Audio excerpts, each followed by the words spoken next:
Good morning, everyone, and welcome to the webinar on public speaking etiquette for online platforms. Earlier in the week, I was watching a politician speak on TV via Zoom, clearly from their home. Now, this was a state politician, not in West Australia, but in another state, and they sat very, very close to their microphone, to their camera, and their camera was below their head, and all I was doing was looking up their nose, into their nostrils, and it was a really bad look. And that got me thinking, surely politicians have been taught the basics of online etiquette when you're doing an online Zoom call, an online meeting, or an online training. Welcome, Gail. We've just got started. So today in the 45 minutes I'm with you, I want to give you just some basic etiquette that you can apply and you can use the next time you find yourself meeting via a Zoom, either participating or as I am leading. The rules apply to both as a participant and as a leader. There's a bit more technical information around leading a Zoom meeting, leading a webinar, leading a WebEx meeting. But these basic rules will just raise the level in terms of your ability to engage, to have impact, and to influence. So Peter Dew's my name. I'm a public speaking trainer and coach, and I've been doing this business for about 12 years. And more we're doing work online. And if COVID should go away, via virtue of a vaccine or great treatment or some other miracle, I think that online meetings, online training, online conferences will still remain in some form. So I think as we go forward, there'll be a blended mix of face-to-face meeting, face-to-face training, but people have started to realize that working from home and conducting meetings, logging on to seminars and training is a really good way to go. So if you don't like the platform, you don't like the technology, please understand that this is here to stay.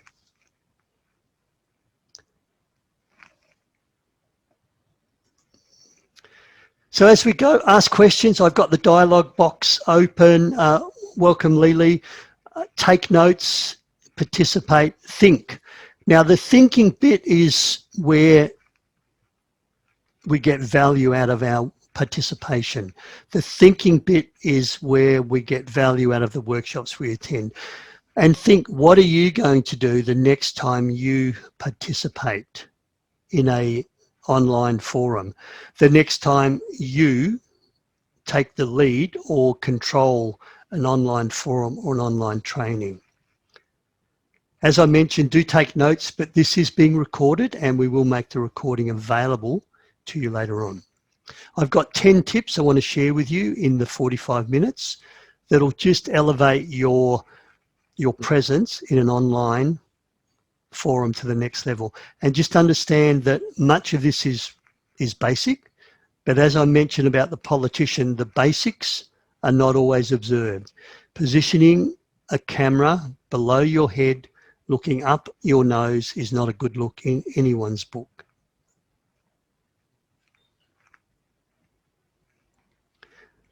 These are the 10 things I'm going to speak on. I'm not going to spend a lot of time on them. We'll go through them one by one.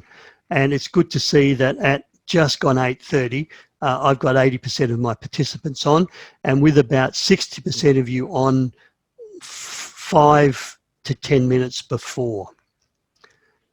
So let's start with the first one, join early. There's technical issues that occur. I've tested my screen. I've tested my microphones. I've opened up the microphones. I have had other people speaking. Now, this is a webinar. When I do a meeting, I want to check with cameras as well. And I want to be able to arrange people's cameras on my side so I can see your faces. In fact, I've got two screens. So one screen I might have the PowerPoint slides. The other screen I've got the heads. the talking heads, your talking heads, so that I can see you rather than just the thumbnails. So join early, sort out the technical problems. Sometimes you get bad audio and you need to disconnect from the call and rejoin. The other thing is, and with Tim and with Anita and also with Jegga, we had the virtual handshake, that little bit of chat, that meet and greet. I haven't spoken to Tim for quite some time. Checked in with Anita, how things are going in Port Hedland. So I'm building rapport, connecting, and a little bit of trust with my audience prior to starting on time. So please, can I ask you, when you're participating in a webinar, a workshop, always try and get on that a little bit early just to test things out, just to have that virtual handshake, that virtual connection. Let me just check who's on. All right, Isaac, welcome.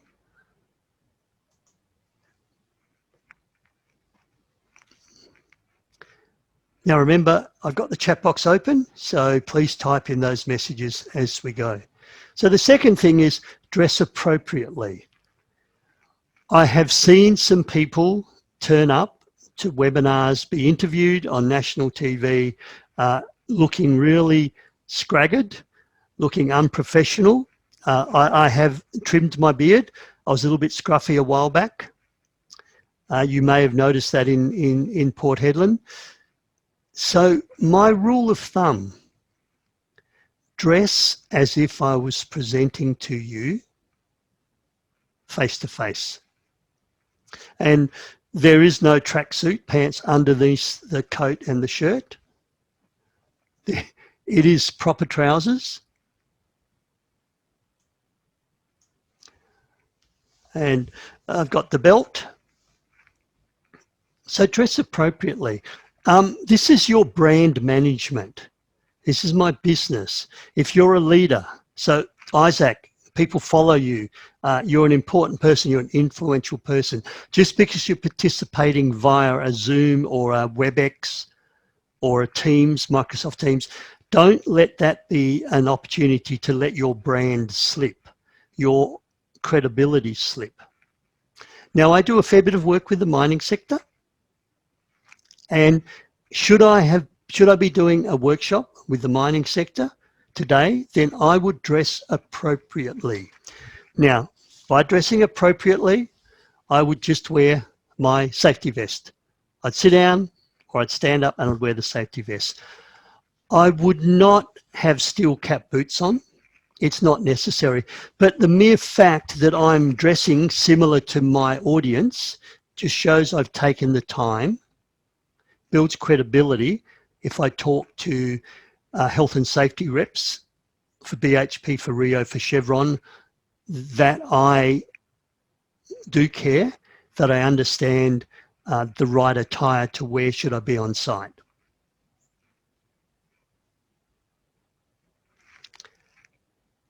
Don't just rock up in your t-shirt and your thongs. You may get found out. It will affect your brand. It'll affect your credibility. It'll affect your first impressions.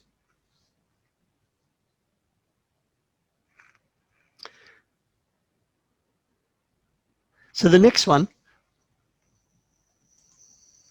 is around saving bandwidth. Because I train nationally, some people in rural Victoria, rural WA, don't always have the best broadband, or if they may not even have broadband internet. So if you're going onto a Zoom call, you can save bandwidth. So this means turning off your Wi-Fi on your mobile phones, logging out of your other computers, your other devices, your iPads. If you've got children who are learning from home, you may ask them to take a break of using their internet or watching Foxtel or Netflix, where that's all using your home bandwidth. Now, if you're working in a capital city, and bandwidth is not a problem, then you don't need to worry about this. But I've seen people really struggle, you know, the delay in their feedback, the delay in the video, the audio quality really bad because their bandwidth could not support that particular meeting. So this is just a thought. This is basic etiquette that you can do to enhance your experience with online meetings. Conserve bandwidth. My mobile phone, I've disconnected Wi-Fi. The TV in the lounge is not connected to the Wi-Fi. My wife is not doing any Zoom meetings at the moment. My bandwidth is saved purely for you. I'm fairly lucky, I've got good broadband.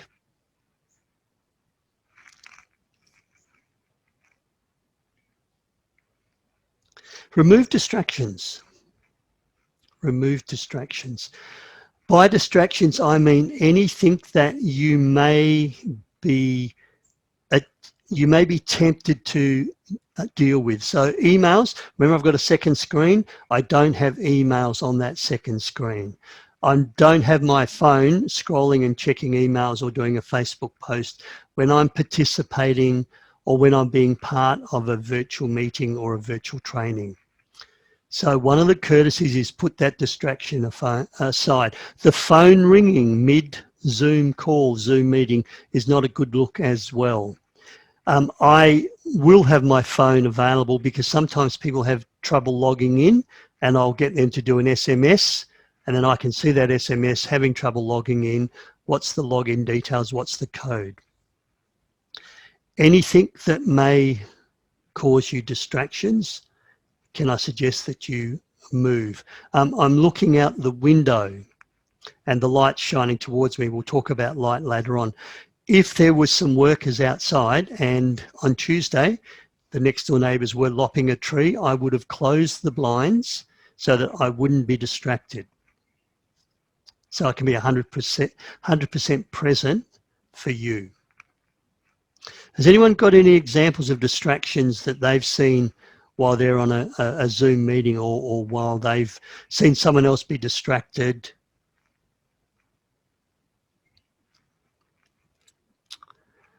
Yeah, dogs. Thanks. And thanks, Sarah. There's that British politician live cross from home with the BBC, and his kids come in. One little kid crawling and another little kid on his push bike come in the mid-Zoom cross to the BBC. And then the wife scurries in and quickly retrieves them, and it's quite comical, quite funny. And, you know, no damage done, I don't think. He was a genuine politician sharing his ideas and his kids distracted him. But yeah, if I was running a webinar and people were paying me, if I'm running a workshop, which I am doing on Tuesday with Mildura, and it'll be 6 a.m., 9 a.m. Mildura time. You've got daylight saving this Sunday. So at 6 a.m. I'll be here standing for 4 hours. I'm being paid for that. I'm babysitting my granddaughter, my 4-year-old, who, by the way, has just arrived. I will not let her come in the room and distract me. Remove distractions. Animals at home and kids. The barking dog. The cat that jumps up and then sort of walks across the keyboard. Yep. Try and remove it. Make it as professional as if you were meeting one-on-one. It's the same exchange of information. It's the same exchange of ideas. It's the same decision making around the boardroom table. Why would you lower the standard just because you're participating virtually? Camera position. So I've briefly touched on the camera position, and the camera position is above my eyes, even if I walk closer. So I look up at the camera. Two things, hopefully you're not looking up my nose. Number one, I'm sort of looking up at you as opposed to the camera below. And if you have a laptop, you're using a laptop, then maybe you need to put the laptop up on some books using the webcam on the laptop. To look down on the audience also gives the persona of, I'm looking down on you, I'm better than you, I'm superior than you, I don't want to look down on you as I talk to you. That's the beauty of putting the webcam. Mine's just a cheap webcam. It auto focuses. It's a little bit blurry, but it does a reasonably good job. I have a second camera, and when I do workshops, on this wall, I will put a yellow flip chart, a big yellow sticky post-it note. White on white doesn't look as good. The yellow works great. And I've got thick pens, and I will do some flip chart work, some whiteboard work on my yellow flip chart, but I'll switch to a different camera. And that camera will be zoomed in on the flip chart, not so much on me. So I'll go out of the picture a little bit and you'll see my hand writing across the flip chart. You can use multiple cameras. I don't have anything fancy. That's just Zoom. That's just Zoom. I can have, I think, up to 3 cameras, so I can toggle between the 3 cameras. Sometimes when I'm running, I mentioned the 4-hour workshop, I will sit down.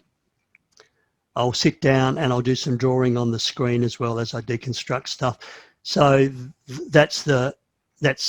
I will need a 3rd camera for when I sit down. One for the flip chart, one for me sitting down so you don't just see over my head, and one for me standing up. By the way, who thought or who currently participates in Zoom meetings, Zoom training standing up? Who stands up? I've got a hand up.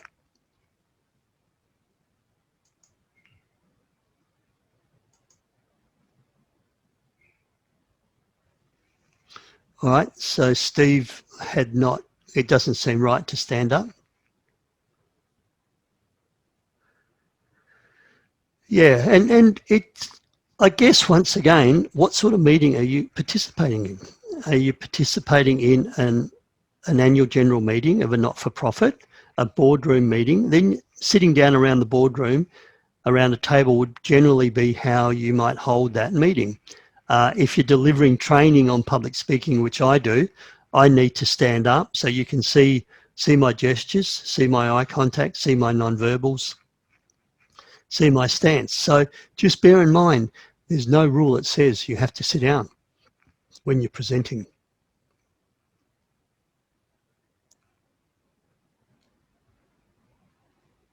So camera position, generally above your eyes. You can use multiple cameras.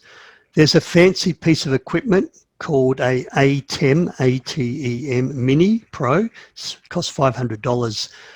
And it's just a press of a button. So I could have that off the side here and press a button and it'll transition to different screens. It'll sort of split screens. It's more for professional type productions.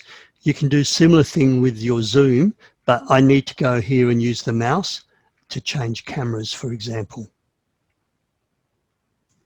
All right.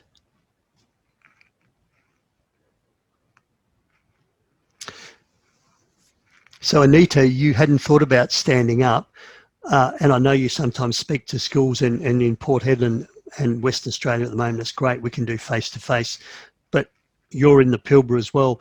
Let's say you need to speak to a school in Karratha. You drive 200 kilometres there, 2 hours, 2 hours back, or do you deliver the same session you delivered in Port Hedland to a Karratha school standing up via Zoom? Microphone use. You know what they say, the most important thing about video, and therefore I guess the most important thing about a webinar, the most important thing about an online presentation is the audio. You can get away with bad video a little bit, but bad audio really, really lets you down, really lets you down. So pay attention to your microphone use.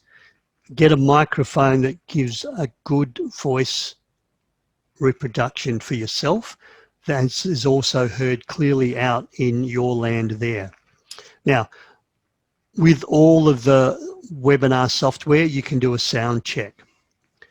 I use this headset, it's the microphone, and when I open up your microphone, I can also hear your questions. So for me, it's seamless, it works really well.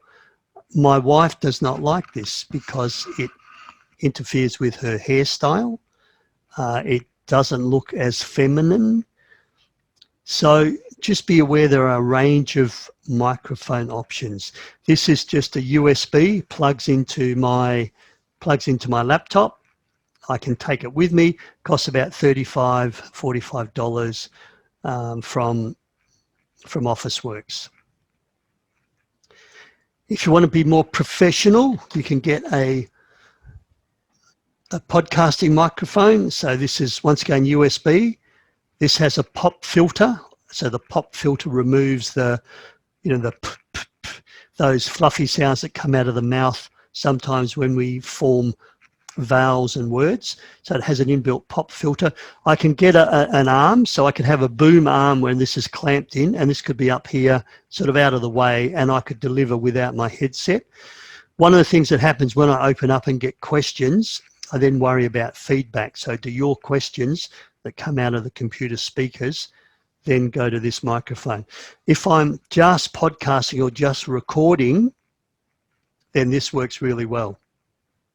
This works really well. This is this is a Rode Podcaster made in Australia. It's about $125. I mentioned my wife not being very feminine, so you can get yourself a little wireless lapel. So this is the lapel microphone that you can clip here. The receiver sender sits in your pocket. You can run it, of course, down your coat, and this is the receiver that plugs into your computer. So I'm now wireless, two different parts. They're both USB chargeable, and that goes into the laptop. This goes in here, which now enables me to walk around. So just be aware your microphone,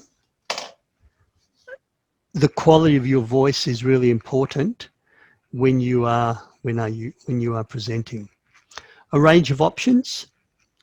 Find one that works for you. If you're going to sit down and just use your microphone in your laptop, just be aware of what the quality is from the other person's side. I think the USB, which I'm using, cuts out a little bit more noise and conserves a bit of bandwidth as well. One thing to always do, as I did for the 4 or 5 people who joined early, we tested the sound live with the webinar. And Jagger said he could hear me clearly. And I had a chat with Tim. Yep, good quality voice. If you're not sure, set up a mock meeting with a colleague and just get them to give you feedback on how well the microphone system's working for you. All right. Lighting. Lighting's quite important. I mentioned I've got a window in front of me. Put the lighting in front of you. If you have any lighting beside you, behind you, then you cast greater shadows. When I first started, I just had 2 bedside lamps turned on in front, out of view, and they just worked beautifully. I've now got 2 studio lamps that I just got online from Kogan. Cost about $85. They've got that beautiful filter and they just put light straight on me. Green screens, I don't like green screens unless there's a particular reason for using them, and you want to put in some sort of background later on. Some people put their PowerPoint slides on their green screen, so the slides you're looking at now would actually appear behind me and I'd be off to the side and you'd see my PowerPoint slides on the wall. But because I flip chart, I like to keep my wall clear to put up flip chart. Are there any questions at this moment?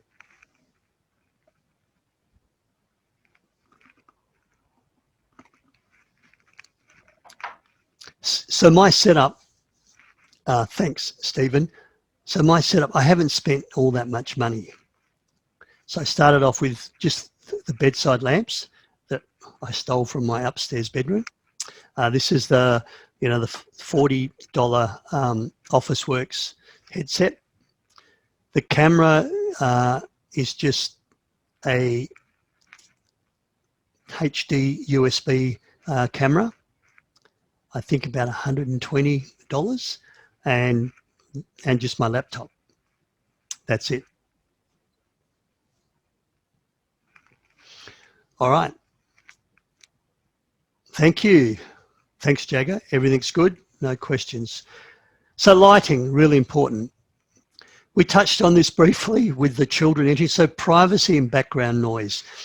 You know, when you go, if you ever go to a radio studio and you go in and they go on air, put an on air sign on your door. Do not disturb. Background noise. The beauty of this particular system versus the podcasting system is that even when they're chainsawing and cutting down a tree outside,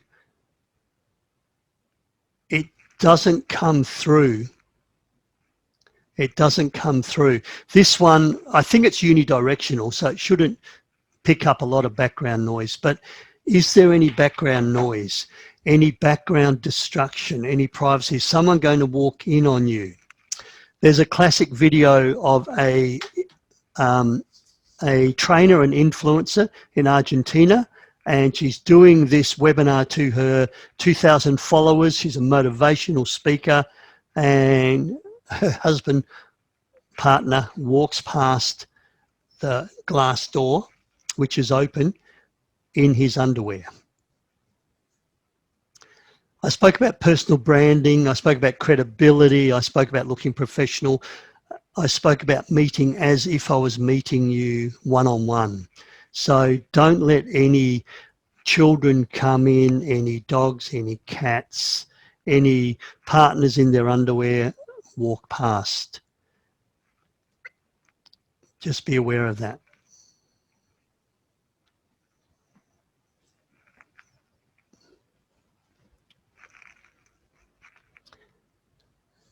The next thing that I think is really important around online meetings, online forums, is to make sure people interact and participate. And when I do workshops, so the workshops will go 2 to 4 hours. I do one-day workshops online, but I won't do them on the one day. I'll divide a one-day workshop into 2 half days. So we'll do 9 to 12 on day 1. Then a week later or 2 days later, we'll do 9 to 12 on day 2. You can't do 7 hours of face-to-face training online. It's just too much. So interact and participate. You can do breakout rooms. So when I do the longer sessions, I'll get 2 or 3 people to go into virtual rooms, and I'll give them a problem to solve, issue to discuss. Then we'll bring them back, and then we can deconstruct them. We can do some role play. So when you're running a meeting, remember this is a webinar. I've set this up as a webinar because I had quite a few people registered. When I run a training with 2 people, I set it up as a meeting, which means I'll get the 10 heads or the 11 heads or the 9 heads over there as well. And I'll get them to open up their microphones and keep their cameras on. There's nothing worse than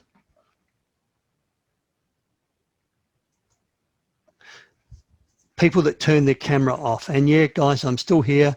Hi, how are you going? In actual fact, I'm not properly dressed. I'm playing solitaire, playing Sudoku, taking notes, writing a proposal for something else, and you can't see me. So I think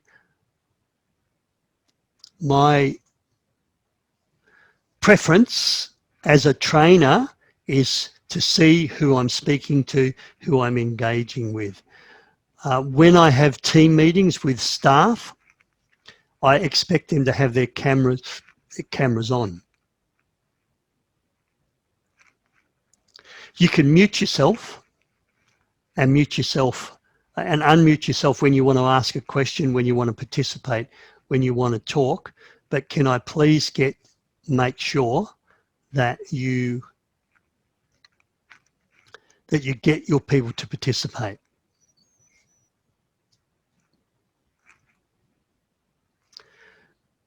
Have you all done Zoom rooms before? I don't think I can do, no, because I'm in a webinar, I can't put you into breakout rooms. So when you do Zoom, you have the ability to decide how many people go to a room. So you might, say if you've got 12 people, you might decide to put 3 people in each room. Zoom works out that's 4 rooms. It'll randomly choose people, and those 12 people, so you get 3 in room 1, 3 in room 2, 3 in room 3, 3 in room 4. Then you as the facilitator have the ability to visit each room.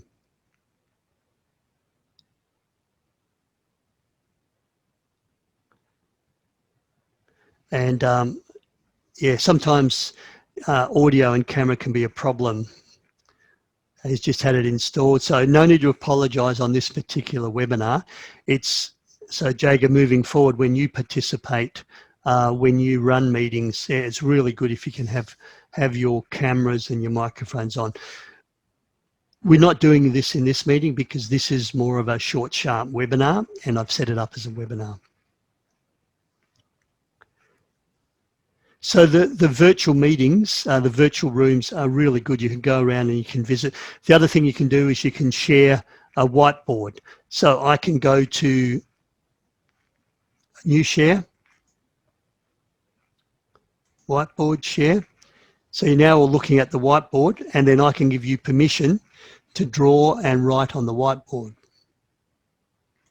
And when that happens, we can all collaboratively add our ideas, our words. You know, we can type into that. There's other tools you can use as well when you do PowerPoint. Poll anywhere, so I could ask you to do a questionnaire. So make sure you do interact. Poll anywhere is just a simple thing that you can use with your PowerPoint slide. So when I'm doing my public speaking workshop, I will often say, right, what's the 3 major things that worry you around public speaking? And I'll give them 2 minutes to type in their answers. And the words, it's a Wordle document, the word gets bigger and bigger, so you get fear of public speaking. What if my mind goes blank? What if people don't like me? How do you present without notes? What do I do with my hands? Should I read from my notes? And all of a sudden I've now got a really good graphical view of the major problems of this audience. I can now tailor my content. I can deliver my content to meet that specific poll that I've done at the start of the presentation. Really important to engage your audience in an online workshop, in an online meeting. Not like today where I'm just a talking head.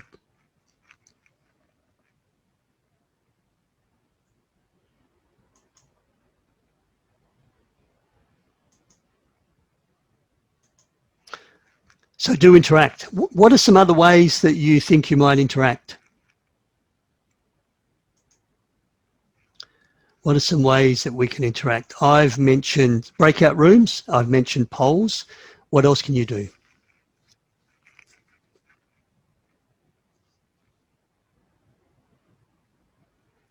Yep, Steve, you can open up other people's microphones and just get them to comment.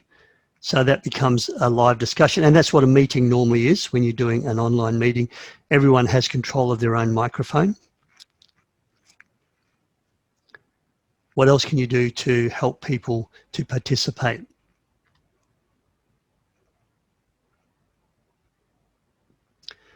Yes, there's other sharing documents besides the one on Zoom. There's Google has a document as well that you send everyone a link and they all jump on the same Google document, so we can all type, add, draw on the same document. You can add sticky notes. Yep, you can add sticky notes to a page. All right. So do interact and participate. Make it interactive. And by that I mean ask people questions, get them to ask questions, get them to comment.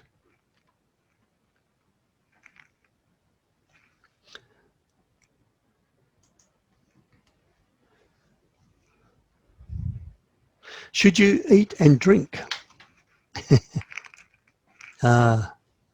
Water.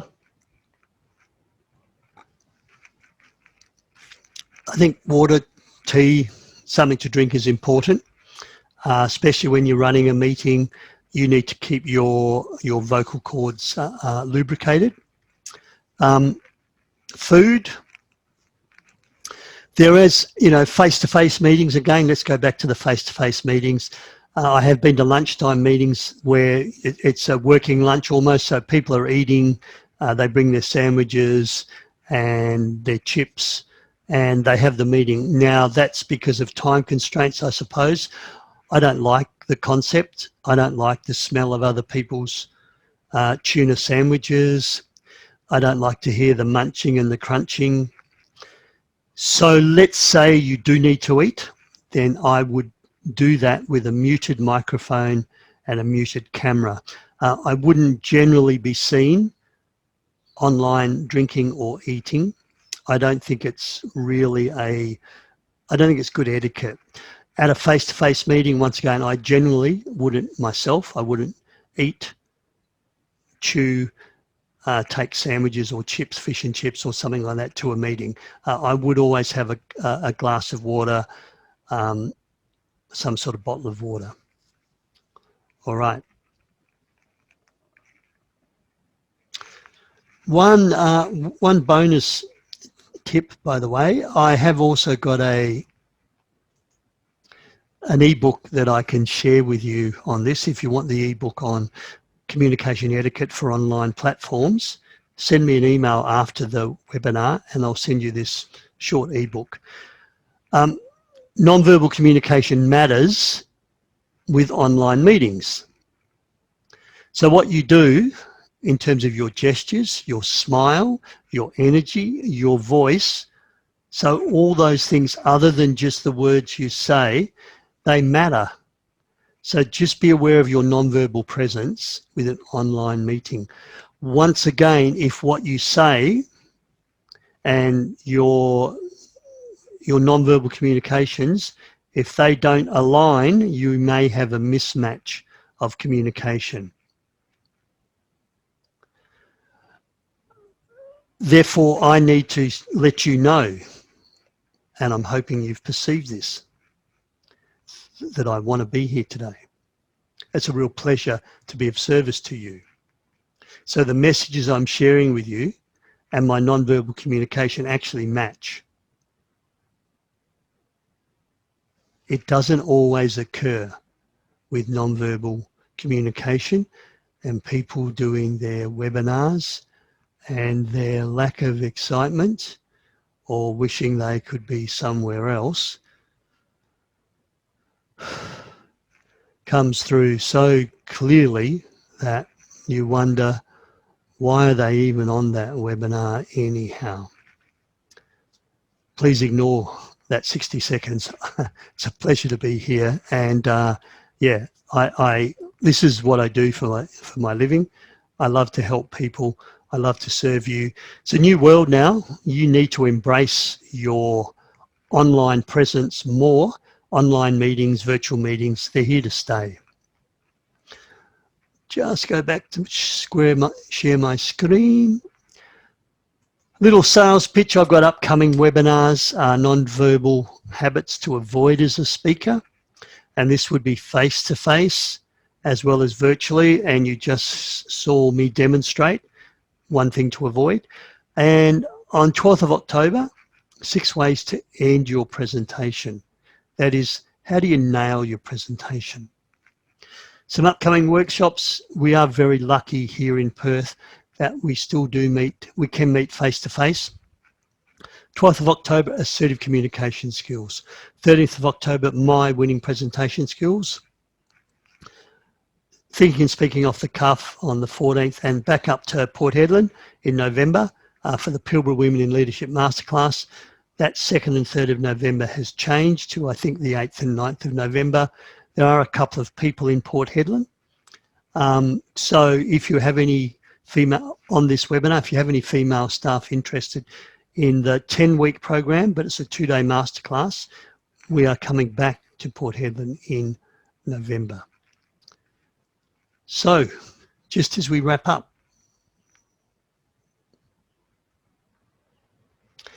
you know how to reach me. Just a quick round the table. What has been the biggest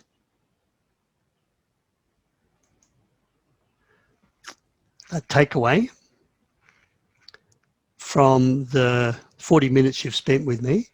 We'll start and just put in the chat box for me.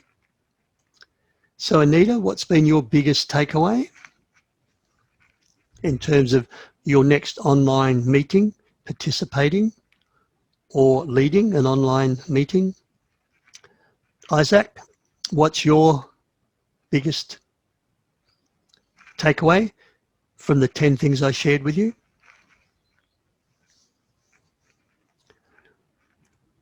Lee, what's the biggest takeaway that you've, and of course, Tim, what's been your one thing that you can take away?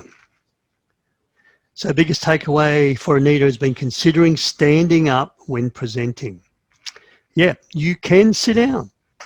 I have a chair here and I can sit down and I can change camera, but my energy level goes up when I stand up. And I've got a little bit of use of platform. I'm a bit less of a talking head. Tim, not having my cup of coffee during a meeting.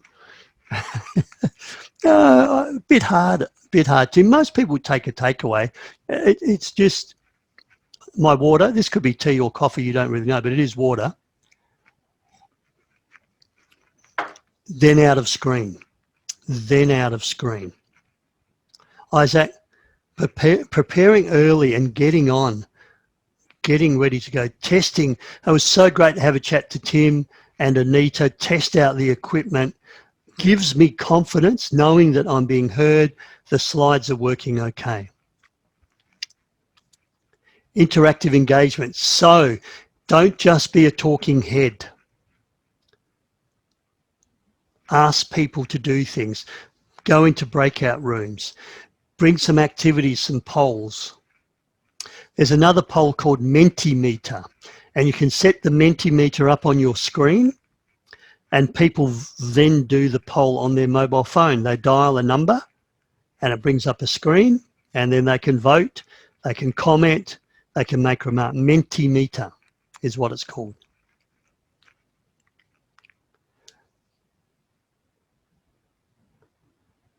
Talking like we're actually in the same room. Brilliant, brilliant. And can I add that to my list? It's completely left my list, and that is, Jager, be conversational.